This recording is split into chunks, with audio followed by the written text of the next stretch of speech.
अस्सलाम वालेकुम dear students. तो स्टूडेंट्स, मैं आपका इंग्लिश मेंटोर मोहम्मद शरीफ। तो आज हम अपना टेंस शुरू कर रहे हैं, प्रेजेंट परफेक्ट टेंस।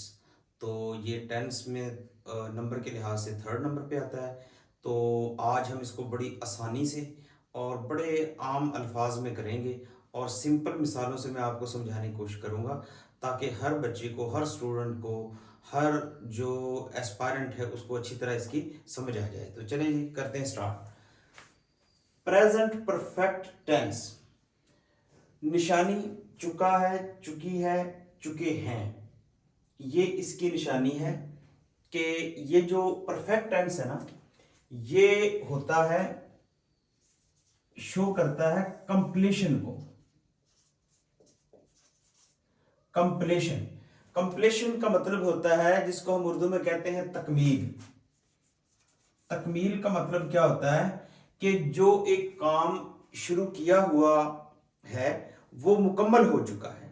जैसे वो अपने रिश्तेदार को नसीहत कर चुका है, तुमने अपने वालिदैन की खिदमत की है, या अहमद ने सच बोला है।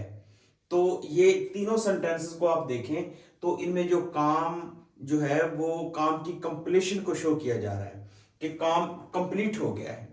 ये जैसे हमने इससे पहला टेंस जो है वो किया था, जब प्रेजेंट कंटिन्यूअस टेंस किया था, तो उसमें क्या आ रहा था सेंटेंसेस के आखिर में, रहा है, रही है, रहे हैं वगैरह। जैसे वो खेल रहा है, वो सो रहा है, वो जा रहा है, वो कंटिन्यूअस टेंस है कि उसमें काम जो है वो एक जारी को, एक काम के जारी होने को जाहिर करता है। तो लेकिन ये जो सेंटेंस है, इसमें ये जो टेंस है, इसमें जो सेंटेंस होता है वो जाहिर करता है कि आपने जो काम शुरू किया वो मुकम्मल हो चुका है।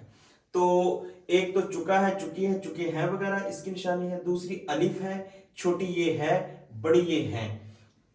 यानी देखें आप कि या तो ये वाली अलामतें जो है निशानी, या अलिफ है, छोटी ये है, बड़ी ये है वगैरह है, ये आती है। लेकिन इसमें परेशान होने की जरूरत नहीं है। जैसे एक सेंटेंस होता है कि वो स्कूल जा चुका है, या वो स्कूल गया है, तो ये दोनों सेम सेंटेंस ही हैं। इनको आप इस तरह लिख लें इसको, या इस तरह लिख लें, इसमें कोई डिफरेंस नहीं है। तो इसके आखिर में अलिफ है आ गया है। तो इसी तरह वो स्कूल गई है फॉर एग्जाम्पल, तो इसमें ये छोटी ये है आ गया, या स्कूल गए हैं, तो इसमें आप देखें कि ये बड़ी ये है वगैरह आ गया। तो इस तरह ये सेंटेंसेस में जो है ना, ये निशानी दोनों तरह से आए, तो उसमें आपने बिल्कुल भी परेशान नहीं होना। ये परफेक्ट टेंस है, और परफेक्ट टेंस में जो काम के मुकम्मल होने को ही शो किया जाता है। तो अब हम स्टार्ट करते हैं कि इसके सेंटेंसेस को कैसे करना है। इसको करने का तरीका यह है कि सबसे पहले जो है हमने सब्जेक्ट लगाना होता है। ही, शी, इट, अली, यानी वाहिद नाम, या आई, वो, यू, दे, या जमा फाइल, इनमें से कोई भी सेंटेंस, कोई भी सब्जेक्ट आ जाए। अगर ही, शी, इट, वाहिद नाम आएगा तो उसके साथ हैज आएगा।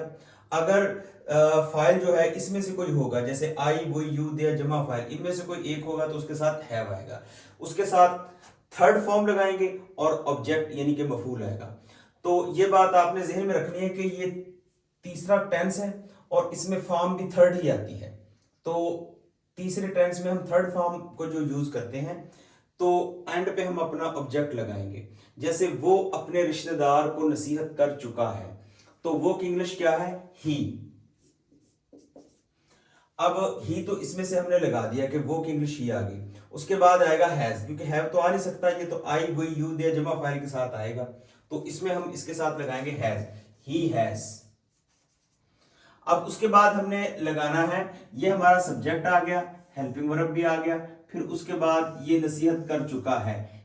नसीहत करना की इंग्लिश होती है एडवाइज, तो एडवाइज की थर्ड फॉर्म है एडवाइज्ड। ही हैज एडवाइज्ड अपने रिश्तेदार को, तो ही का प्रोनाउन है his. He has advised his relative. He has advised his relative कि वो अपने रिश्तेदार को नसीहत कर चुका है। अब इसमें आप देखें, सब्जेक्ट, हेल्पिंग वर्ब, वर्ब और ऑब्जेक्ट, तीनों चीजें जो है वो आ चुकी हैं। तो इस तरह जो है ये जो परफेक्ट टेंस है, प्रेजेंट परफेक्ट टेंस के जो सेंटेंस है उनको इस तरह सॉल्व किया जाता है। वो अपने रिश्तेदार को नसीहत नहीं कर चुका है। He has not advised his relative. तो मैंने आपको बताया कि जब सेंटेंस नेगेटिव होगा तो सिर्फ हम क्या करेंगे, हैज हैव जो उसका हेल्पिंग वर्ब है, जो भी किस्म का सेंटेंस होगा उसका जो हेल्पिंग वर्ब होगा उसके बाद हम नॉट लगा देंगे तो वो नेगेटिव सेंटेंस बन जाएगा। जैसे हैज है, इसके बाद नॉट लगा दिया तो देखिए ये सेम सारा सेंटेंस एक ही है, सिर्फ इसमें जो है हैज के बाद नॉट लगा है। He has not advised his relative, उसने अपने रिश्तेदार की नसीहत नहीं की है, या वो अपने रिश्तेदार की नसीहत नहीं कर चुका है। क्या वो अपने रिश्तेदार की को नसीहत कर चुका है? तो शुरू में हम लगाएंगे हैज ही एडवाइज्ड, सिर्फ इसका हैज इधर स्टार्ट में आ जाएगा, वही सेंटेंस है his relative. Has he advised his relative, क्या वो अपने रिश्तेदार को नसीहत कर चुका है? तुमने अपने वालिदैन की खिदमत की है।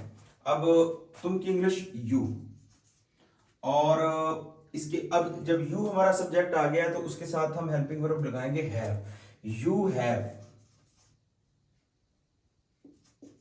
हैव अब खिदमत की है, खिदमत करना होता है सर्व, तो उसके साथ हम डी लगाएंगे, सर्व्ड। यू हैव सर्व्ड, तुमने अपने वालिदैन की, तो यू की जो मलकीती हालत जो इसका पोजेसिव केस है वो है your. You have served your parents. अब जब सेंटेंस नेगेटिव हो जाएगा तो सिर्फ हैव के बाद नॉट आएगा और बाकी सेंटेंस वही रहेगा। तुमने अपने वालिदैन की खिदमत नहीं की है, you have not served your parents. जब ये इंट्रोगेटिव हो जाएगा तो सिर्फ इसका हैव शुरू में आ जाएगा और कुछ भी नहीं होगा। Have you served your parents, ये नहीं जी, ये भी हो गया। उसके बाद अहमद ने सच बोला है। अहमद हैज, अब अहमद ये वाहिद नाम इसमें आ रहा है ना, इस कैटेगरी में आ रहा है, तो फिर इसके साथ हैज आएगा। अहमद हैज स्पीक की थर्ड फॉर्म है स्पोकन द ट्रूथ। अहमद ने सच बोला है, Ahmed has spoken the truth. ये एक बात ध्यान में रखना, ये वर्ड ट्रूथ होता है ना कि truth. Ahmed has spoken the truth, Ahmed ने सच बोला है। अहमद ने सच नहीं बोला है, Ahmed has not spoken the truth. सिर्फ आपने वही हैज हैव के बाद नॉट लगा दिया तो सेंटेंस जो है वो नेगेटिव हो गया। क्या अहमद ने सच बोला है? तो हैज हम शुरू में लगा देंगे, has Ahmed spoken the truth. ये नहीं, ये जो है सेंटेंस भी हो गया कंप्लीट। तो अब आप देखें कि ये हमने प्रेजेंट परफेक्ट टेंस जो है वो कर लिया है। तो अगर आपको इसमें कोई परेशानी हो तो आप कमेंट सेक्शन में पूछ सकते हैं। अल्लाह हाफिज।